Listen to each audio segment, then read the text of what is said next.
Right after this report presented by Afia TV's Deputy Chief Correspondent, Emmanuel Nwazue in the state, we're crossing over to him to hear from him. What are people saying 34 years after Abia gained its own statehood? Take a look at this. When we return, we're talking about Abia's governance, development, and the road ahead. Stay with us. Abia State came into being alongside 9 other states following the proclamation of the then military president, now retired General Ibrahim Babangida, on the 27th of August 1991. 34 years on, residents of different endeavors reflect on the journey so far, the trials, the setbacks, and the renewed sense of progress under the present administration. Even if we answer God's own state, there was nothing to show us that we are part of this country. But I think today, I will say, wow, things has drastically changed. Let him continue, because we are seeing where our money is going into these days. You can see good roads, see good environments everywhere. That in Abia State today, you can be afraid of throwing out nylon on the road. And if you do that, you know you are going to be punished. Come to Abia in those days, by 7 p.m. everywhere is dark. But today, by 12 midnight, you can walk on the road without being molested. You see somebody opposite you, see somebody who's going in your front. These are some things we need. Ever since Mbakwe left the government, we have not seen any. What we have been experiencing is government as usual, as before. But ever since Dr. Alex Oti came into government, we have seen a very big change in Umuahia. Look at how the road is. You can't see any gallop or any pothole in all our road. Everywhere is okay. And people in Abia, especially in Umuahia, we are jubilating because we have never experienced this kind of government. I was born and brought up in Umuahia, so I'm not a new person here in Umuahia. I was present during the time of Ikenwosu, Temi Ejo, Bosis Pasanya, Ojos Okalo, Tie Oji, Okezi Pazo. This present government led by Dr. Alex Choma Oti and those people I mentioned, there is a very big gap. Like many others, the optimism is shared widely. They say the last 2 years have given them visible changes. There is transformation. We are moving from darkness to light. A lot of development and a lot of progress. Like you can see, there are good roads. Despite they had been mishandled in the past, presently now there are good roads. There's a bit stable light, for example, and the security aspect has improved too. Also, you will see the gate here so has also improved. The rate of traffic, the congestion has been reduced to a certain stage. Then also, come down to me riding tricycle as a tricycle rider. It's not been easy though, but there is progress because the coordination and the packaging the new Abia itself has made the work a bit fair for us. We are running to the park. So I think Abia, if I should rate Abia from 1 to 10 or from 1 to 100, I would say about 75%. So there is progress. We have no complaint over the roads. The roads are okay. But we would, if the government can try and improve on the parks, because the parks are they are not in a fit conditions. So if they can improve the parks, and then some of the touts along the roads that stops drivers and extorts money from them, if they can improve these ones, that's okay.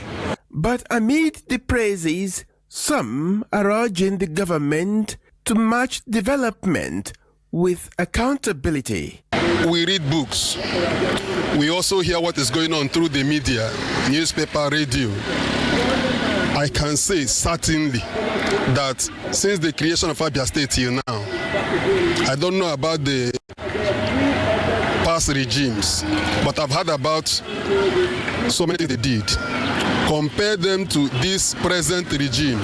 For me, this this regime is the best. When you look at developmental issues like infrastructure and all the rest of them, even employment, salary payment, you will know that this government is committed. It doesn't mean they don't have flaws. T.A. Oji tried to a certain extent. Okezi also tried. I respect him so much. But this present government, if you ask me, I will say it has done marvelously well than the others.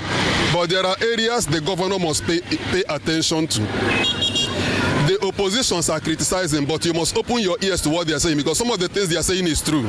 But he needs to pay more attention to criticisms. The area of accountability. Whatever you are spending, whatever you have said you have spent about schools, you are renovating and all the rest of the projects, be plain, tell people, give them estimate, tell them this is what we have done, this is how much you have spent, so that people can look into it and be able to tell you if you are doing well or not. The governor's special advisor on media and publicity, Ferdinand Ekoma, admits that it is not yet Uhuru, but that significant progress has been made. We can't claim to have gotten everything right, but the truth is this. If you run an opinion poll today, I am sure that 90% of Abians will tell you that there is a new dawn, a real new dawn in Abia State. That you now have a government that has prioritized the welfare of workers. That you now have a government that is committed to creating job opportunities in the most transparent way. Not a government that will recruit workers for the purpose of winning an election and turning around to sack them. Not a government that will create primitive dichotomy of core and non-core civil servants. But a government that is committed to creating the enabling environment and is visible. The same Aba that looked irredeemable is today smiling, and the residents are smiling. That one can now proudly step out there and say, I live in Aba. And one can now come out and proudly say, I come from Abia State. Ekoma insists that the administration remains focused in repositioning Abia. You now have a governor that is very intentional in investment in infrastructure, and a governor that is practicalizing his philosophy that investments go only to a place that a place that has been prepared for them. So, by all standards, we are now comfortable that Abia at 34 has taken off with speed and is headed the right direction. That Abia at 34 is positioned to competing with progressive states, with prosperous states in the Committee of States. So, with the tempo we've applied, we will no longer be dwelling on the failures of the past, on the challenges of the past. You know, like our people will say that whenever a man wakes from his sleep, is his morning. This is a morning. So this is our morning. But those who have since woken up from their sleep, we are now on the same pedestal. We're now competing with them, and we are committed to surpassing them. As Abia marks its 34th anniversary, the people's verdict seems clear. Progress is being made, but the journey to a fully reborn state has only just begun. In Umuahia, Emmanuel Nwazue reporting. Fantastic one there, as always, Emmanuel. Now we cross over to Emmanuel in Umuahia, Abia State, our Deputy Chief Correspondent. Emmanuel, good morning. How'd you do? Emmanuel, are you with us? Thanks for having me. Yes, Emmanuel, good morning. A very good morning to you. Thanks for having me. Thank you for joining us. So you, of course, produced an excellent report there, put everything in perspective, and it focused a lot on governance. Now, you've been on the field, you've seen what people are saying, you've felt the pulse of the people. In one word, how would you describe the reactions to Abia's developmental trajectory 34 years on? That's close to 3 decades. It is difficult to describe that in one word. Maybe phrasal, in a phrasal form would be better. Some have described it as a new dawn in Abia, looking back at what has happened in the past. There are some unprecedented things happening in Abia when you want to compare them to what happened about 34 years ago. Right from the military era, Abia created on the 27th of August 1991. And then with the first military administrator, Air Vice Marshal Frank Ajabina, taking the affairs of administration, in Abia, having been carved out of the old Imo State. Now, when you look at that, then in 1992, the election was held, and under the NRC, we had Dr. Obenayon of the blessed memory. He was the first elected executive governor of Abia State.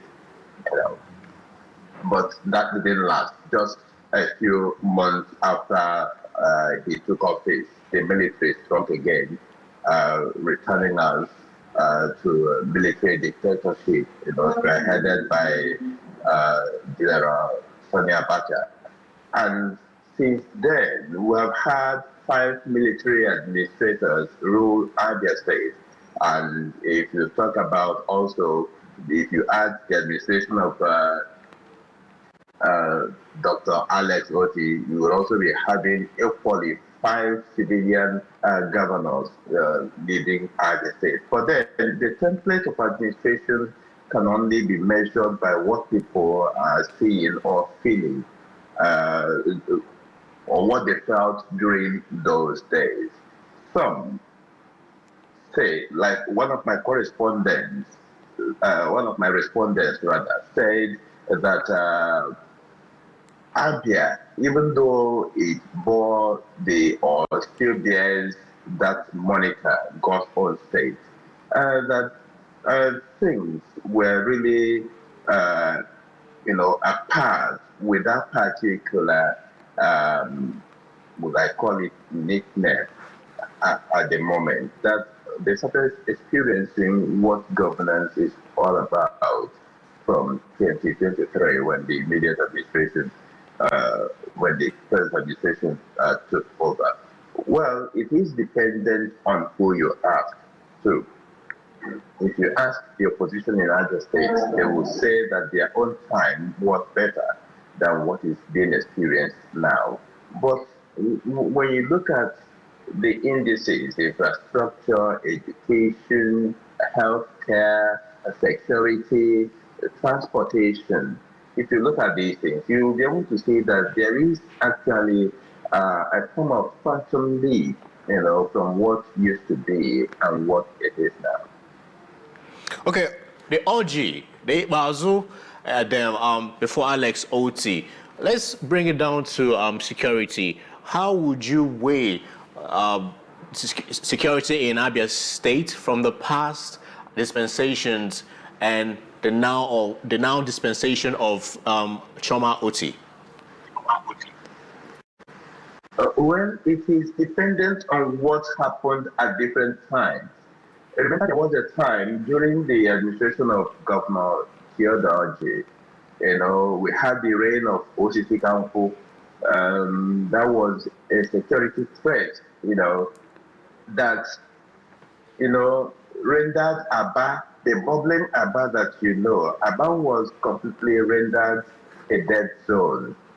You remember a situation where people had to leave Aba to go to a Akwa State to cash a check or do financial transactions because of the wave of terror, kidnapping that happened. In fact, it had to take the hijack of a school bus filled with children by this same Osikaku and his team for the military. In fact, the federal government had to send in the military to come into Abia State to, end that whole thing. Otherwise, that security at that time was nothing to write home about, because the whole of Abia, particularly the Aba area, was a no-go area. That was during the Theodology. Then the Nwazue administration, it relatively, saw some kind of guerrilla warfare, where the issue of the unknown government, they strike here, strike the other place, and move. You do not know where they will strike next. And, that government actually tried its best to manage the security situation at that time. But people were actually, moving with their eyes over their shoulders, because you do not know when the so-called unknown government would arrive, or where they will be arriving from, or who they will be shooting. And the targets then was, there were these security operatives, and the aim was what? Get them down, get their weapons, take their weapons away, and from time to time you hear people, and this issue of sit at home on Mondays, even though it has not, yet fizzled out. But in Abia of today, you can move around. People move around. The issue of security or insecurity is not that paramount as you can talk about sister states like Imo or Anambra, where some communities are completely sacked. We do not have a sacked community, any sacked community. All right. All right. Now, away from security, let's take a holistic dive into Abia State's development. In the past 3 decades, what would you say is the greatest legacy of Abia State? In the last 3 decades, what would you say is the milestone legacy of the state? Well, it is difficult to point at one thing and say, yeah, this is the greatest legacy, in the last 3 decades. But what happened is that, situations are unique. Administrations have their own unique ways of, coming up. Abia, like Nigeria, is developing from stage to stage. What used to be 30 years ago are no longer there. At least the area of infrastructure, we can now see that those things that were alien, some of those things that were alien to Abia, like good road network and all that. In fact, that's one of the cardinal points where this particular administration has, scored itself high among other areas. But having seen that people have access to certain amenities, I think that's one thing people can say, wow, in the last 30 years, Abia has come of age and we have achieved one thing or another. As I said earlier, it is hardly a thing you'll be able to point at. But then, we look at the indices or the past administration has this 5-point agenda, which looked at agriculture and all that. But in this particular administration, we have not seen, they do not have one particular, that kind of agenda you look at. I think all right.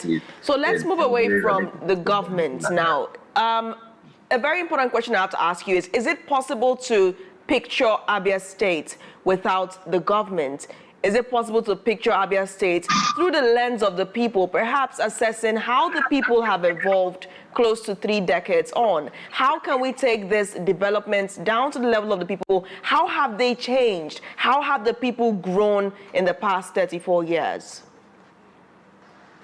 Well, the Igbo man in general, whether you find him in Abia, Anambra, Enugu, Ebonyi, or Imo State, is industrial and self-reliant. I can tell you that even while some states, in fact, this particular Abia State witnessed some form of maladministration, the people thrive. They never, we are not a people that sit down and wait until government, does things, for us. The people are independent-minded, self-reliant, and that is why when you go to an area like Abia North, where they have the age grade system, they have community development, to themselves, and that's why each particular age grade will always have a thing, they will do for the community, for community development. For instance, in a place like Iwere, you have every end of the year, they have their professionals, particularly medical doctors, wherever you are in the world. If your age grade is there, is responsible for the year's annual return, they will all come back, provide healthcare services at the community PSCs, that's primary healthcare centers. That's doctors and nurses providing community service. Wherever they are in the world, they will come back.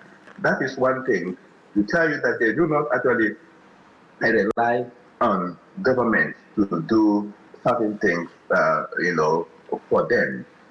And that is the spirit of every Igbo man. Before government comes to say, okay, we are doing this, you look at how we name our schools.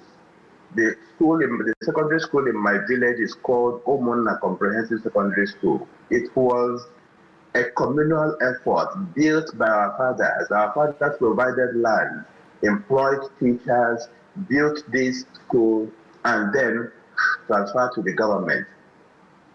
As I talk to you today, since those who built this school removed their hands from there, some of these schools built by the community and transferred to the government are in serious forms of dilapidation.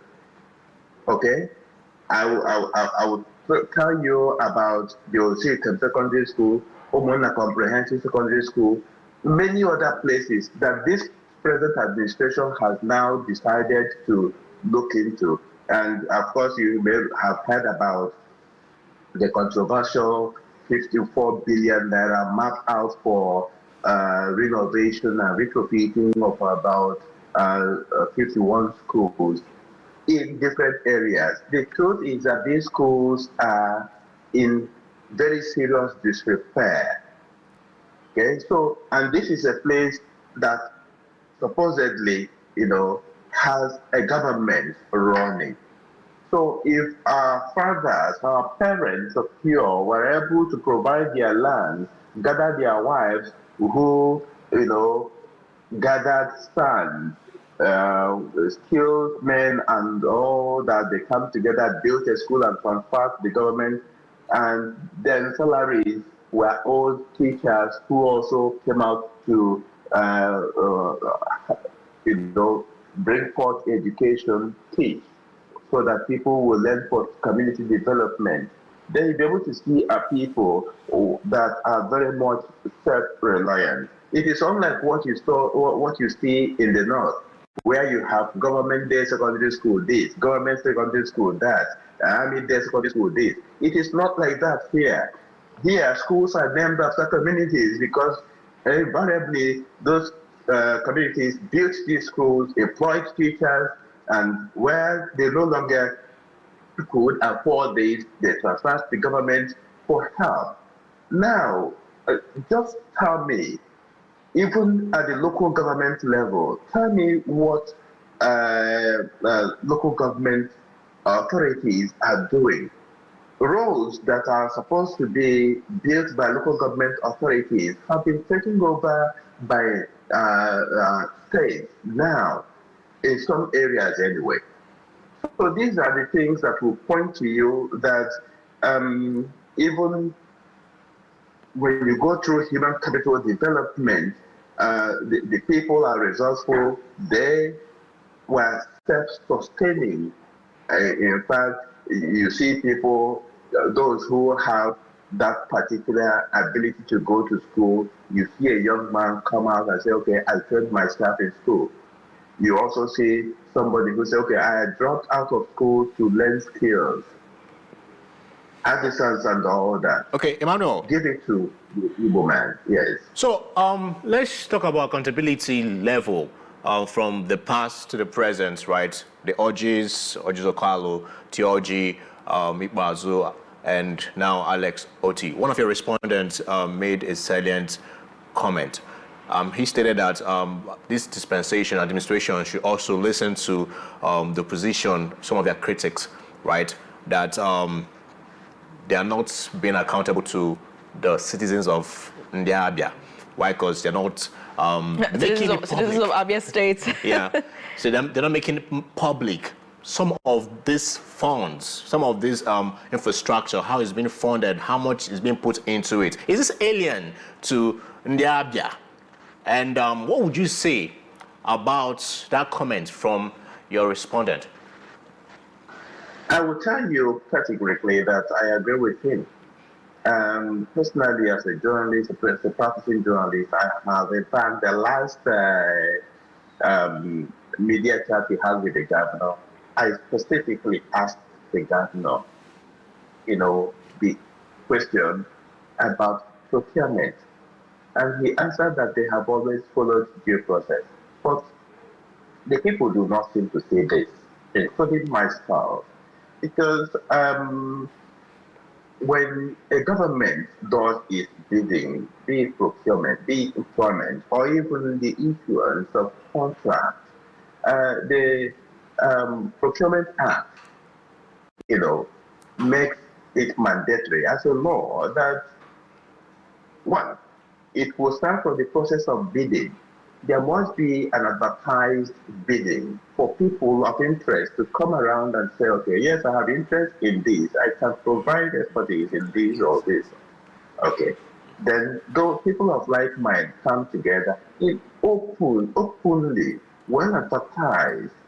Then whoever that is the highest bidder or who the government considers to be very much reliable in that, he takes away that particular contract. Right. Contract is awarded. And when the contract is awarded, it should be announced openly. What is, if you're talking about road construction, what is the length of the road, length and breadth of the particular road? How much does it cost to do it? What are the specifications and that? This is what, even though we accuse the federal government of, of corruption and all that, but you see, after a federal executive council meeting, you see the Minister of Information coming out to brief the press, saying, okay, this so and so contract have been awarded to so and so at this cost. We do not see that in Abia State. All right. It does not happen. And that is why I agree with that particular respondent who called for openness when it comes to fiscal dealings in the state. It's very important that happens. So, Emmanuel, we're out of time, and I would like you to answer this last question before we let you go. What would you like to see in Abia State before Abia turns 35? What would you like to see, very briefly, in Abia? I would like to see a seamless transportation system. I would like to see Abia that will be remarkable for its educational system. I would like to see an Abia where accountability reigns supreme. Give it to this administration. It has taken governance to a higher pedestal that any other person who wants to be as this will no longer rely, on the histories of the past, the past histories of the state. Right. But on what has happened, from 2023 till then. All right. Thank you so much, Emmanuel, for joining the show this morning and giving us this perspective and foresight. Thank you once again. Thank you, Emmanuel. Thank you very much for having me. Thank you. All right, we'll go on a quick break now. When the morning show returns, we're bringing you insights on why Nka Lounge was rescheduled to a later date. And let's not forget, correspondents are currently on ground at the INEC Enugu North office to bring us insights on voter participation. How many Enugu residents are showing up, are turning out for the continuous voter registration exercise that kicked off on the 25th of this month and would be on till December, according to the site. The morning show returns in just seconds. Stay tuned.